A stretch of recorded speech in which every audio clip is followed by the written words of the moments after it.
Hello friends, ધોરણ 2ના કેતન ચિત્રકલાના નવા વિડીયોમાં તમારું સ્વાગત છે. આપણે ગયા વિડીયોમાં શીખ્યા હતા અક્ષરલેખન કરતા. હવે પેજ નંબર 10 પર તમે જોશો તો અહીં રંગકામ અંકલેખન ગુજરાતી અંગ્રેજી અંકલેખન આપ્યું છે. અહીંયા 1 2 3 4 5 અને નીચે ઇંગ્લિશમાં લખ્યું છે 1 2 3 4 5. ઉપરની બાજુ ગુજરાતી અંકો 1 2 3 4 5નું અંકલેખન કરેલ છે. આ અંકલેખનમાં મનગમતા રંગો પૂરો રંગ પૂરવા પેન્સિલ કલર અથવા પેસ્ટલ કલરનો ઉપયોગ કરો. બાજુ અંગ્રેજી અંકો 1 2 3 4 5નું અંકલેખન કરેલ છે. આ અંકલેખનમાં મનગમતા રંગો પૂરો રંગ પૂરવા પેન્સિલ કલર અથવા પેસ્ટલ કલરનો ઉપયોગ કરો. એટલે કે આ જે ગુજરાતી અંક લખ્યા છે તેમાં પણ તમને પેન્સિલ કલર યા પેસ્ટલ કલરનો ઉપયોગ કરી શકો છો. આ ઇંગ્લિશ અક્ષરમાં પણ પેન્સિલ કલર યા પેસ્ટલ કલરનો તમે ઉપયોગ કરી શકો છો. તો હવે 5 અંક છે તો તમે સિમિલર કલર પણ યુઝ કરી શકો છો. એટલે કે એક જ કલર લઈને 5માં કરી શકો છો ફિલઅપ, નહીં તો અલગ અલગ કલર પણ લઈ શકો છો. અને પેન્સિલ કલર યા પેસ્ટલ કલર આપણી ચોઈસથી છે. તો હું પેસ્ટલ કલરનો યુઝ કરીશ અને દરેકમાં હું અલગ કલર ઉપયોગ કરીશ.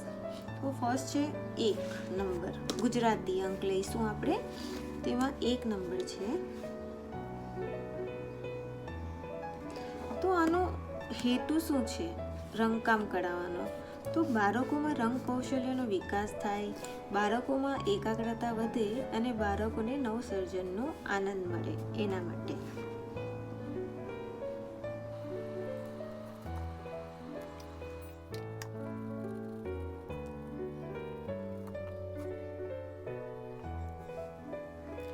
હું અહીં બ્લુ કલરનો ઉપયોગ કરું છું, વાદળી કલરનો.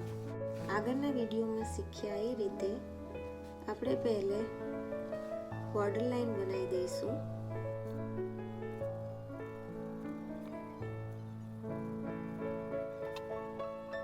હવે ત્રીજા નંબરનો ડાર્ક બ્લુ છે.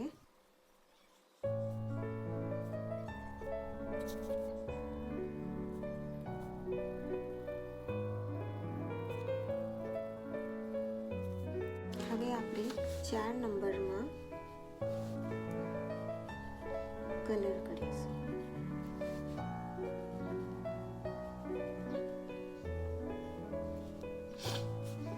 અને આ કલર પિંક કલર એટલે કે ગુલાબી કલરને લીધો છે.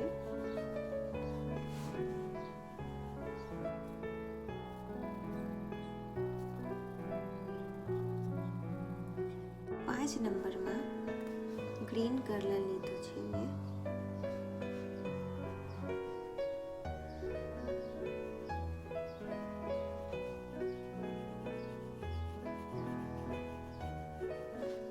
તમે તમારી ચોઈસ પ્રમાણે કોઈ પણ કલર કરી શકો છો.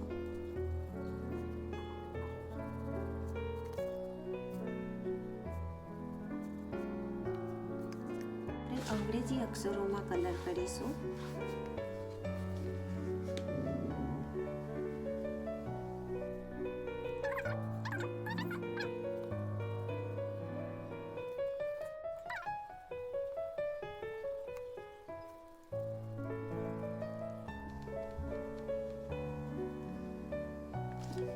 અંકલેખનમાં આપણે કલર કરવા પાછળનો હેતુ બસ એ જ છે કે આપણે કલર કરતા સારી રીતે શીખી શકીએ.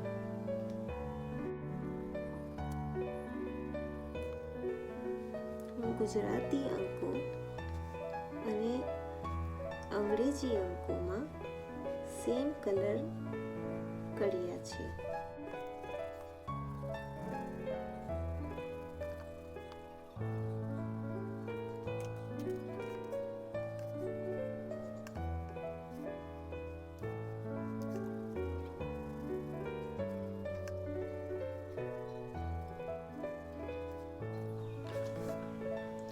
અહીં તમે જોઈ શકો છો અંકલેખનમાં રંગકામ કરીને પૂર્ણ થઈ ગયું છે.